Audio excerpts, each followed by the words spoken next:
Yo, what up, guys? This is your boy Kofi with Chicago Bears versus Minnesota Vikings. Um, I wanted to go over this game against the Chicago Bears and the Minnesota Vikings, and I'm gonna give my quick predictions. I just wanted, since I wasn't able to make a video yesterday, I actually was trying to see if I could make a video, do the main event podcast, but unfortunately things um didn't go the way it was as expected. But today I just wanted to make a quick video for you guys today on and give make a predictions video um for the Chicago Bears versus Minnesota Vikings. So coming into this game, the Bears ranked in total offense 31st, in total defense 21st, passing offense 32nd, passing defense is 4th, rushing offense is 3rd, rushing defense is dead last. Vikings total offense is 17th, total defense is 27th, passing offense is 12th, passing defense is 26th, rushing offense surprisingly is 22nd, and rushing defense is 23rd. Okay, so going into this game, this is a divisional matchup against two teams in the NFC North. Minnesota Vikings, they're trying to pretty much compete for a Super Bowl. And based on the weapons that they have, with Dalvin Cook, one of the best running backs, even though they are dead, like bottom half of the league in rushing offense. Dalvin Cook is still one of the best running backs in the league. And then they also have the two elite wide receiver duo and Justin Jefferson and Adam Thielen. Now coming to this game, the Bears, they're going to have their work cut out for them, especially with their defense. Jalen Johnson, he's definitely going to be out. But what's more, Jalen Johnson is going to be out. So the Bears, they're going to run with Kyler Gordon and Kendall Vildor as their CB1 and CB2, or either Jalen Jones or Kendall Vildor. And the Bears, they're going to have their work cut out for them because you got an elite wide receiver in Justin Jefferson. And last game, he completely torched the New Orleans Saints defense. Like Justin Jefferson, even though he didn't have a touchdown, I'm going to read off some of his stats that he had last game. He had 10 receptions, right, for 147 yards. Even though he didn't have a touchdown, he had 10 receptions for 147 yards.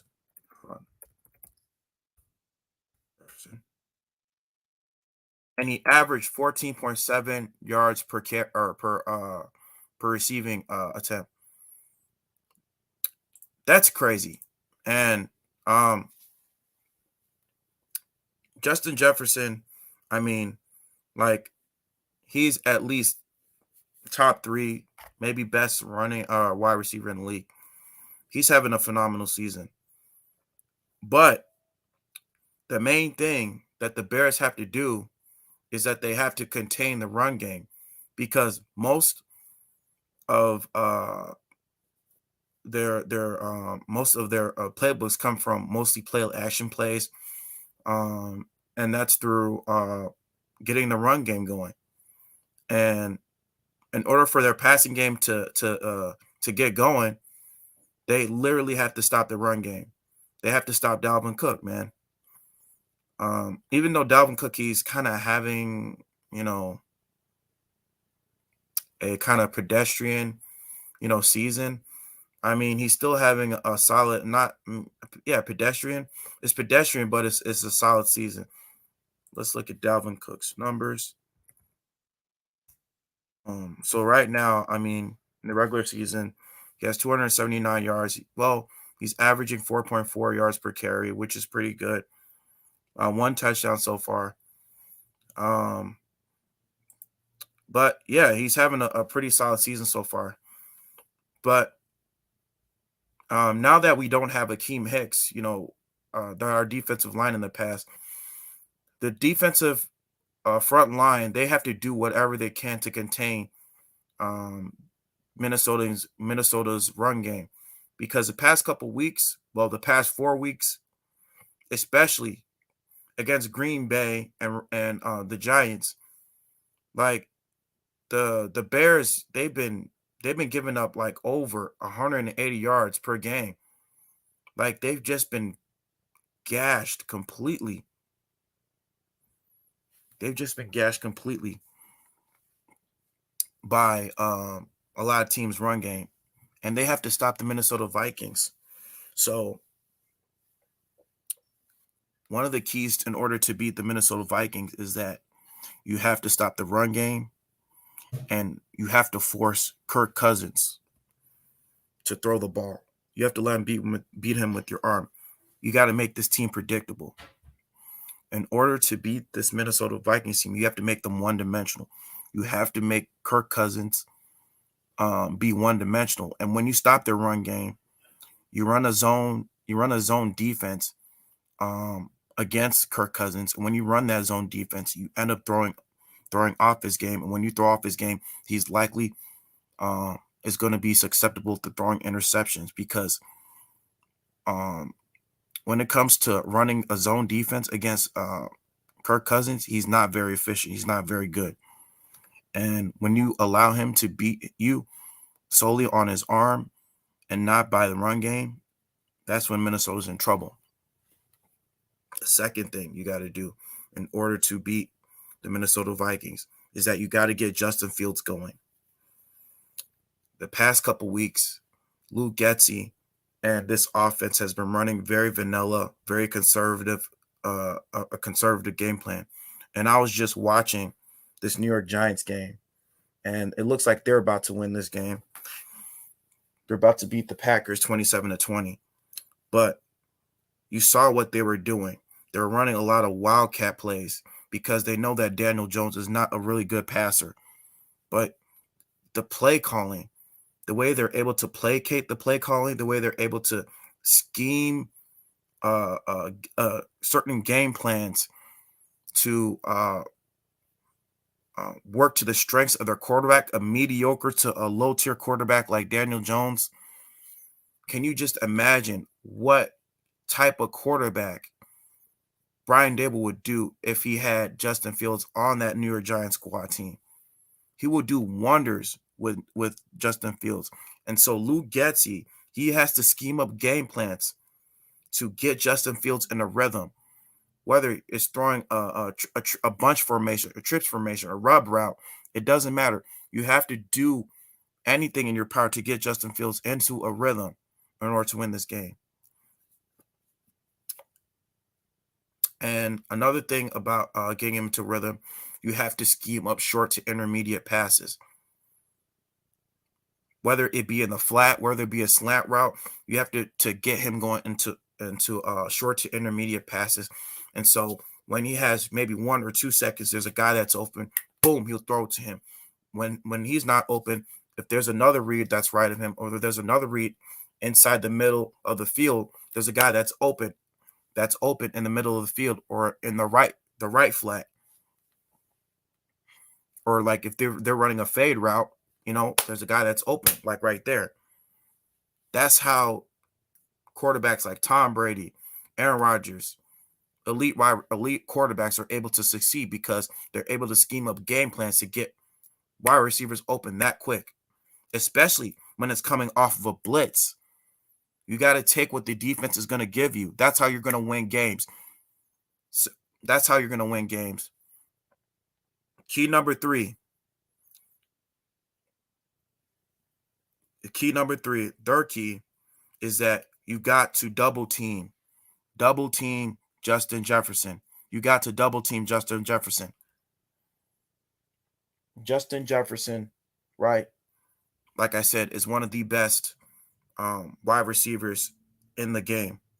You got to at least double team him, because if you allow him to get open, if you're able to go one-on-one with him, or if you're able to get Kendall Vilder, like let's say Kendall Vilder, if you're able to allow Justin Jefferson to be switched on to not Kendall Vilder, Kyle Kyler Gordon, then you're going to lose this game. You're going to lose this game. And so you got to figure a way to scheme a game plan to double team Justin Jefferson. Look at what the Detroit Lions did. The Detroit Lions almost beat the Minnesota Vikings because they were able to double team him. They were able to slow him down. Now, granted, we're not going to slow him down. We're not going to slow him down. But what we can do, I mean, we're not going to completely stop him. That's I don't know what I'm saying. We're not going to be able to completely stop him, but we can slow him down.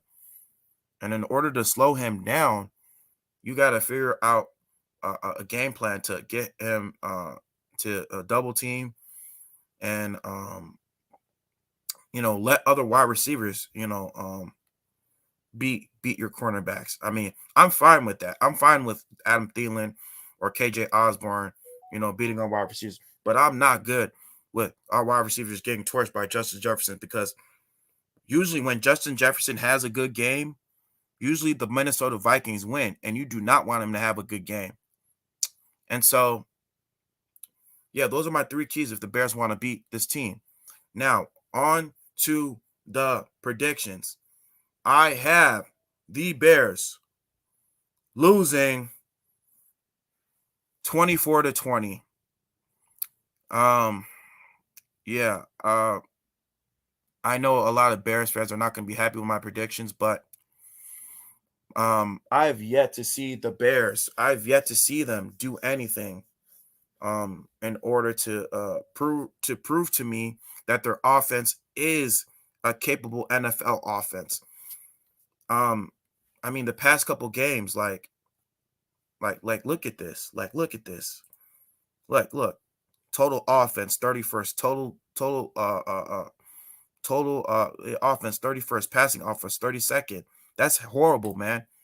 It's horrible because, yeah, I get it. You're trying to protect Justin Fields. Our offensive line is not that great, but this play calling hasn't proven to me that they're a viable NFL offense. And this is a problem that we've been dealing for like the past, 4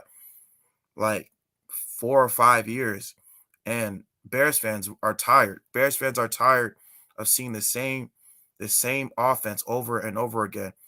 What's up, Basco PM? How you doing, my dude? Bears fans are just tired of seeing the same offense over and over again. It looks like the Giants won. But yeah, Bears fans, they're just tired of seeing the same game over and over and over again.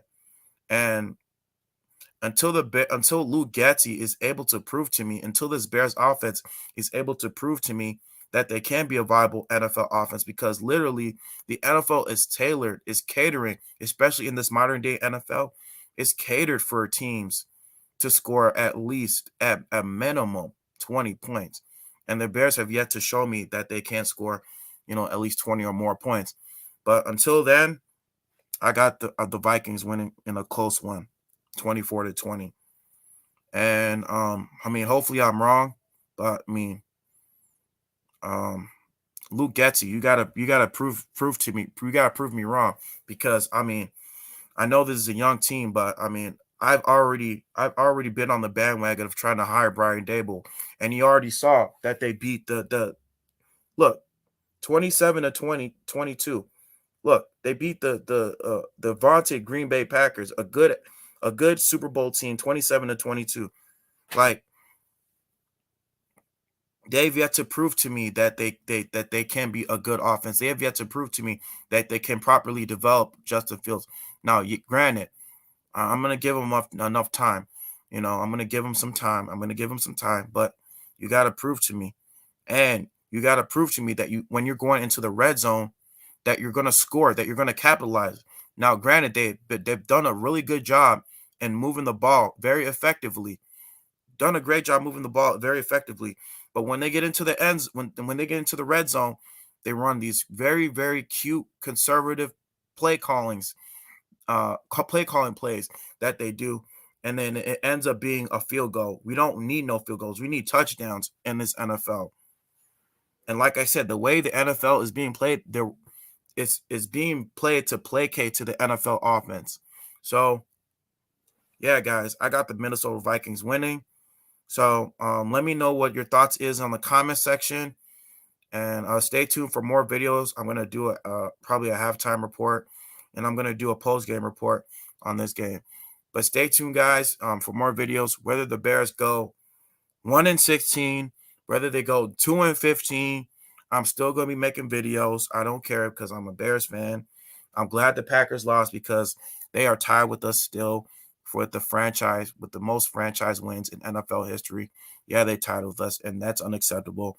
I hope the Bears win today. And yeah, guys, I'm gonna see you next video. So it's already 11:36 right now. I'm gonna end this video. So stay tuned, guys, for more video updates, and I will see you later. All right, guys, peace. I'm out.